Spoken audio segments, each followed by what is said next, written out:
আসসালামু আলাইকুম। আজকের বাংলা নিউজে আপনাকে জানাচ্ছি স্বাগত। এখন শুনবেন সংবাদ শিরোনাম। আমাদের সংবাদটি যদি ভালো লাগে লাইক কমেন্ট শেয়ার দিয়ে জানিয়ে দিন আপনার মতামত। পবিত্র আল আকসা মসজিদ এর ইমাম গ্রেফতার, তীব্র উত্তেজনা জেরুজালেমে। মধ্যপ্রাচ্যের শক্তির মহড়া, একদিকে 50টির বেশি যুদ্ধ বিমান মোতায়েন করল যুক্তরাষ্ট্র।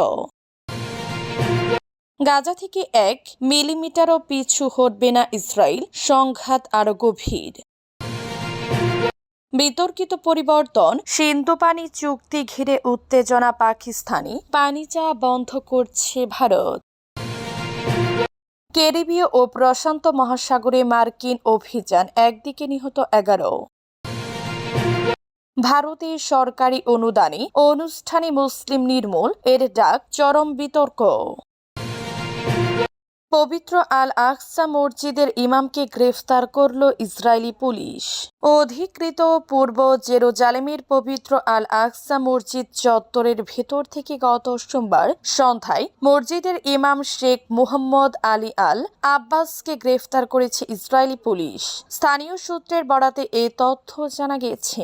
প্রত্যক্ষদর্শীরা জানান, আল আকসা মসজিদ প্রাঙ্গণের ভিতর থেকে ইসরায়েলি পুলিশ কর্মকর্তারা শেখ আব্বাসীকে গ্রেফতার করেন। তবে তাকে গ্রেফতার করার কারণ কিংবা তার বিরুদ্ধে কী ধরনের আইনি ব্যবস্থা নেওয়া হচ্ছে সে বিষয়ে তাৎক্ষণিকভাবে কিছু জানানো হয়নি।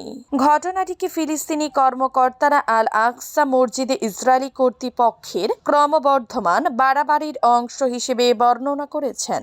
তাদের মতে সাম্প্রতিক সময়ে আল আকসার ইমাম ও খতিবদের উপর নানা বিধি নিষেধ আরোপ, মুসলিমদের প্রবেশে কড়াকড়ি ও পুলিশের কড়া পাহারার মধ্যে দিয়ে ইহুদি বসতি স্থাপনাকারীদের মসজিদ চত্বরে প্রবেশের হার বাড়িয়ে দিয়েছে ইসরায়েল।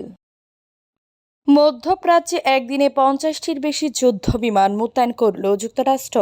যুক্তরাষ্ট্রের সামরিক বাহিনী মাত্র একদিনের ব্যবধানে মধ্যপ্রাচ্যে কয়েক ডজন যুদ্ধ বিমান নিয়ে এসেছে।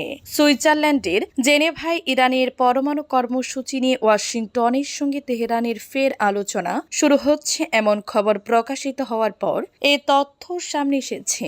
মার্কিন সংবাদ মাধ্যম এক্সিওস জানিয়েছে, গত 24 ঘন্টায় 50টিরও বেশি মার্কিন যুদ্ধ বিমান পশ্চিম এশিয়ায় মোতায়েন করা হয়েছে। এর মধ্যে রয়েছে F-35, F-22 এবং F-16 এর মতো বিধ্বংসী যুদ্ধ বিমান। এদিকে মার্কিন কর্মকর্তারা জেনেভায় পারমাণবিক আলোচনার অগ্রগতি হওয়ার কথা স্বীকার করেছেন। তবে তারা জানিয়েছেন এখনো অনেক বিস্তারিত আলোচনা বাকি, যা ইঙ্গিত দিচ্ছে সামরিক সংঘাতের সম্ভাবনা এখনো রয়েছে।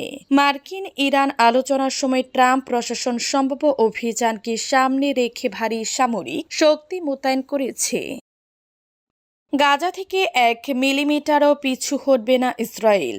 যুক্তরাষ্ট্রের প্রেসিডেন্ট ডোনাল্ড ট্রাম্পের যুদ্ধ সমাপ্তি পরিকল্পনার দ্বিতীয় ধাপ শুরু হলেও গাজার তথাকথিত ইয়েলো লাইন বা হলুদ রেখা থেকে ইসরায়েলি বাহিনী 1 মিলিমিটার পরিমাণও পিছু হটবে না বলে সাফ জানিয়ে দিয়েছেন দেশটির প্রতিরক্ষা মন্ত্রী ইসরায়েল কাটজ। মঙ্গলবার 17 ফেব্রুয়ারি হিব্রু দৈনিক ইয়েদিওথ আহরোনোথ আয়োজিত এক সম্মেলনে তিনি এ মন্তব্য করেন। কাটজ জোর দিয়ে বলেন, হামাসকে সম্পূর্ণ নিরস্ত্রীকরণ না করা পর্যন্ত এবং তাদের টানেল বা সুড়ঙ্গ নেটওয়ার্ক পুরোপুরি ধ্বংস না করা পর্যন্ত ইসরায়েলি সেনারা বর্তমান অবস্থান থেকে সরবে না। গাজার পূর্বাঞ্চলে ট্রাম্পের শান্তি পরিকল্পনার প্রথম ধাপে ইসরায়েলি বাহিনী যে রেখা পর্যন্ত সরে এসেছিল তাকে মূলত ইয়েলো লাইন হিসেবে অভিহিত করা হচ্ছে। প্রতিরক্ষা মন্ত্রী তার বক্তব্যে হামাসের সামরিক সক্ষমতা নির্মূল করার বিষয়ে ইসরায়েলের কঠোর অবস্থানের কথা পুনরাবৃত্ত করেন। তিনি স্পষ্ট ভাষায় বলেন, হামাসকে অস্ত্র বা টানেল সহ কোনোভাবে গাজায় থাকতে দেওয়া হবে না এবং তাদের স্লোগান হচ্ছে শেষ টানেলটি ধ্বংস না করা পর্যন্ত অভিযান চলবে। সিন্ধু চুক্তিতে পরিবর্তন, নদীর পানি পাকিস্তানে যা বন্ধ করছে ভারত। রবি নদীর উদ্বৃত্ত পানি পাকিস্তানে প্রবাহিত হওয়া বন্ধ করার পরিকল্পনা করছে ভারত। তাই গ্রীষ্মের প্রাক্কালে পাকিস্তানের পানি সংকট আরও ঘনীভূত হওয়ার আশঙ্কা দেখা দিয়েছে। বুধবার 18 ফেব্রুয়ারি জম্মু ও কাশ্মীরের মন্ত্রী জাভেদ আহমেদ রানার বরাতে এনডিটিভি জানায়, সিন্ধু পানি চুক্তি স্থগিত করার ফলে পাঞ্জাব, জম্মু ও কাশ্মীর সীমান্তে শাহপুর কান্দি বাঁধের কাজ ত্বরান্বিত হয়েছে এবং প্রকল্পটি এখন সমাপ্তির পথে। বাঁধটি চালু হলে রবি নদীর অতিরিক্ত পানি পাকিস্তানে যা বন্ধ করতে সক্ষম হবে ভারত। এর ফলে সিন্ধু অববাহিকার পূর্ব দিকের নদীগুলোর পানি ব্যবহারের ক্ষেত্রে দীর্ঘ প্রতীক্ষিত একটি পরিবর্তন আসতে যাচ্ছে। রানা আরো বলেন, শাহপুর কান্দি বাঁধের কাজ 31 মার্চের মধ্যে শেষ হবে বলে আশা করা হচ্ছে এবং এর পানি খরা প্রবণ কাঠুয়া ও সাম্বা জেলায় সরিয়ে নেওয়া হবে। সাংবাদিকদের তিনি বলেন, পাকিস্তানে যা উদ্বৃত্ত পানি বন্ধ করা হবে এটি বন্ধ হওয়া প্রয়োজন। কাঠুয়া ও সাম্বা জেলা খরা কবলিত এলাকায় এবং এই প্রকল্পটি আমাদের অগ্রাধিকার যা কান্দি এলাকার উন্নয়নের জন্য নির্মাণ করা হচ্ছে।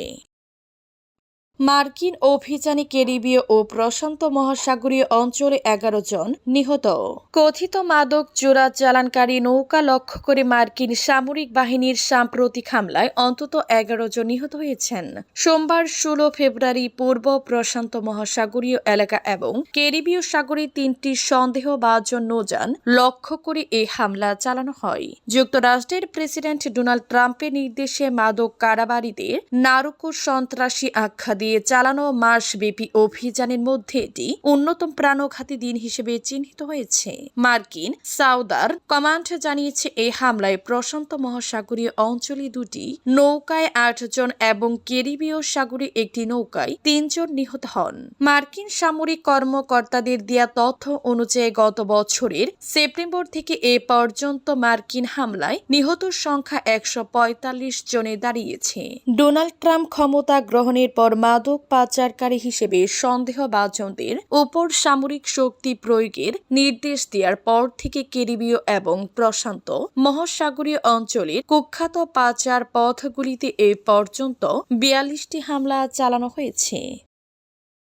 ভারতের সরকারি অনুদানে আয়োজিত হিন্দুত্ববাদীদের অনুষ্ঠানে মুসলিম সমাজকে নির্মূল করার ডাক। ভারতের কেন্দ্রীয় সরকারের একটি মন্ত্রণালয়ের অনুদান ব্যবহার করে মুসলিম সমাজকে সরিয়ে দেওয়া, রিমুভাল করার উপরে জোর দিয়ে ডিসেম্বর মাসে একটি অনুষ্ঠান করা হয়েছে। তথ্য অধিকার আইনের RTI আওতায় আবেদন করে এমন তথ্য জানা গেছে। নিজেদের সনাতন হিন্দু বলে দাবি করে গোয়ার একটি সংস্থা আয়োজিত শঙ্খনাথ মহোৎসব এর জন্য বিজেপির নেতৃত্বাধীন কেন্দ্রীয় সরকার 63 লাখ রুপি দিয়েছিল বলে জানিয়েছে সর্বভারতীয় সংবাদ ভিত্তিক ওয়েবসাইট দ্য কুইন্ট। তাদের প্রতিবেদনটি ভারতের বিভিন্ন সংবাদ মাধ্যমে ইতিমধ্যে প্রকাশিত হয়েছে। এর প্রতিবেদন অনুযায়ী এই মহোৎসব অনুষ্ঠানে বক্তারা ভারতকে হিন্দু রাষ্ট্র হিসেবে ঘোষণার দাবি জানান এবং ভারতের 25% মুসলিমকে সরিয়ে দেয়া এবং সেই সঙ্গে মুসলিমদের ধর্মান্তর ও বিতাড়ন সহ বিভিন্ন উস্কানিমূলক দাবি উত্থাপন করে।